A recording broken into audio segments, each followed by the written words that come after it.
बैठे बैठे क्या करें, करना है कुछ काम। चलिए शुरू करते हैं बहस लेकर रावण की दाढ़ी का नाम। आज जब हर दाढ़ी वाले से नफरत का माहौल है, तब आदि पुरुष फिल्म में उगी हुई रावण की दाढ़ी से पूरा भारत चिंता में पड़ गया है।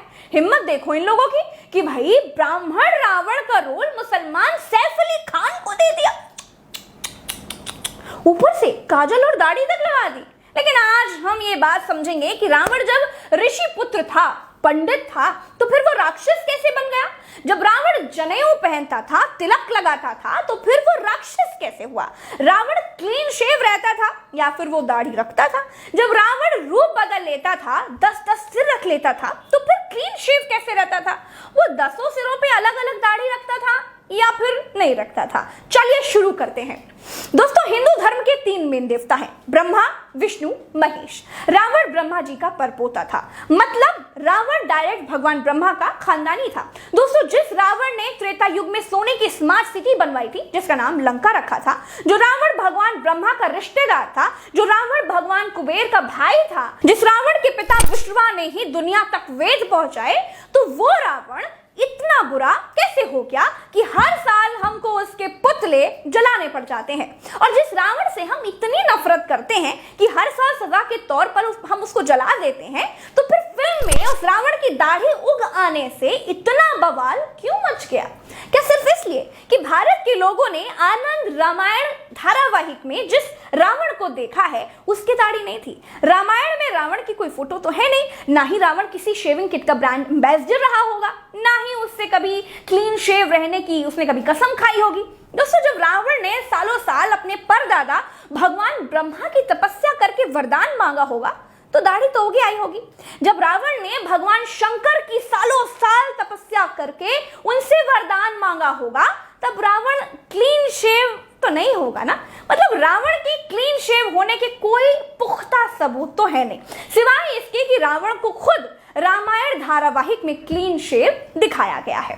ये सही हो सकता है कि रावण वेदों का ज्ञाता था, लंका नाम के एम्पायर का मालिक था, देवताओं का रिश्तेदार था, प्रकांड स्कॉलर था, तो डिसेंसी मेंटेन करता हो, वरना ऋषि मुनि लोग, ज्ञानी लोग हमारी भारतीय संस्कृति में दाढ़ी रखे हुए दिखाए जाते हैं और आज भी दाढ़ी रखते हैं। देखिए, अब आती है बात घमंड की कि भाई रावण बड़ा घमंडी था, बड़ा अहंकारी था, बहुत घमंड था रावण में, इसलिए राक्षस था। तो भाई एक बात बताइए, आज जिसका बाप विधायक होता है वो लड़कियों के साथ रेप करते घूमता है, जिसका बाप मंत्री होता है वो किसानों पर ट्रैक्टर चढ़ा देता घूमता है, जो नेताओं के साथ फोटो खिंचा लेता है वो इलाके में तोप बना घूमता है, तो रावण तो फिर भी रावण था। जिसका भाई कुबेर हो, जिसके बेटे इंद्र को जीत लेते हो, जो भगवान ब्रह्मा का रिश्तेदार हो, जिस पर भगवान शंकर का स्वयं महादेव का आशीर्वाद हो, उसको अहंकार तो होगा ही। आज तो जो जनता के वोट से चुने जाते हैं, जो जनता के वोट लेकर राजा बन जाते हैं, वो हिटलरशाही दिखाते हैं, वो अहंकार में चूर हैं। जब मन किया कानून बनाकर लाद दिया, जब मन किया टैक्स लगा दिया। रावण तो फिर भी रावण था, छोटे मोटे लोगों को वो मुंह ही नहीं लगाता था। उसने अपनी पूरी जिंदगी में एक ही काम गलत किया, और वो गलत काम था माता सीता का हरण। यही काम रावण को ले डूबा, वरना भगवान परशुराम ने क्रोध में 21 बार फरसा उठाकर धरती क्षत्रियों से खाली कर दी थी। हम उनकी पूजा करते हैं, उनको सबसे ज्यादा गुस्से वाला भगवान के तौर पर हम जानते हैं। दोस्तों, अब आते हैं इस पर कि रावण जब प्रकांड पंडित था, 4 साल की उम्र से ही चारों वेदों का ज्ञाता बन गया था, तो राक्षस कैसे हो गया जी? दोस्तों, एक बात बताइए, आज के समय में अगर बाप ब्राह्मण है और माँ मौर्य है या किसी और जाति से है, तो उनसे जन्मा जो पुत्र होगा वो ब्राह्मण ही तो होगा ना, मतलब बाप का सरनेम ही तो चलता है ना। लेकिन रावण के साथ ऐसा नहीं था। रावण की माँ राक्षसी थी, इसीलिए रावण को राक्षस कहा गया। रावण को बाप का सरनेम नहीं मिला। रावण के पापा का नाम ऋषि विश्रवा था। ऋषि विश्रवा ने 3 लड़कियों से शादी की। एक का नाम था वरवर्णिनी, दूसरे का नाम था राका, और तीसरी जो राक्षसी ताड़का की बेटी थी उनका नाम था कैकशी। कैकशी के बेटे थे रावण, कुंभकर्ण, विभीषण और शूर्पणखा। वरवर्णिनी कुबेर की मम्मी थी, तो रावण की मम्मी राक्षस कुल की थी, इसीलिए रावण भी राक्षस हुए। दोस्तों ये भी कहा जाता है, ऐसी भी मान्यताएं हैं कि रावण के पिता जो विश्वा थे, उनकी पत्नी कैकशी, उन्होंने रावण के पिता से धोखे से शादी कर ली थी। इसीलिए ऋषि विश्वा ने अपनी पत्नी को यानी कि रावण की मां कैकशी को ये श्राप दे दिया था कि तुमसे जो भी संतान उत्पन्न होगी वो राक्षस कहलाएगी। ये भी मान्यताएं हैं कि इसलिए भी रावण राक्षस कहे जाते हैं। रावण की दाढ़ी थी या नहीं थी किसी को नहीं मालूम। रामायण नाम के धारावाहिक में नहीं थी, ये सबको मालूम है। तो सबने यही मान लिया कि जी रावण की दाढ़ी नहीं थी, क्योंकि धारावाहिक में नहीं थी इसीलिए नहीं थी।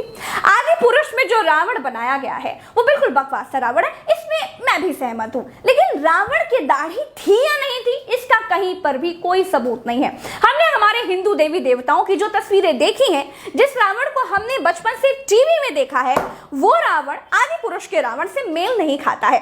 रावण और राम का अगर क्लेश नहीं हुआ होता, सीता हरण नहीं हुआ होता, तो हो सकता है कि पंडित रावण गुड बुक्स में होता। जैसे क्षत्रिय श्री राम पूजनीय है, वैसे ही पंडित रावण भी पूजनीय होते। उसके नाम पर भी लोग अपने बच्चों के नाम रखते, हो सकता है। दोस्तों हिंदू संस्कृति में बुराई का सबसे बड़ा प्रतीक रावण है, लेकिन हम चिंतित इस बात पर हैं कि बुराई क्लीन शेव में थी या दाढ़ी में थी। हम उस राक्षस की ड्रेसिंग सेंस पर चिंतित हैं जिसको हर साल हम आग में जला देते हैं। आज के इस वीडियो में दोस्तों इतना ही। चलते हैं, राम राम, दुआ सलाम, जय हिंद। और हाँ, ट्विटर पर अगर आप साथ जुड़ना चाहते हैं तो @प्रज्ञा नाम से खोजकर मुझे फॉलो कर लीजिए। साथ आएंगे तो सच कहने वालों के मुंह और बढ़ जाएंगे, और आपकी ताकत होगी तो हम बड़े बड़ों को चुप करा पाएंगे। नमस्कार, जय हिंद।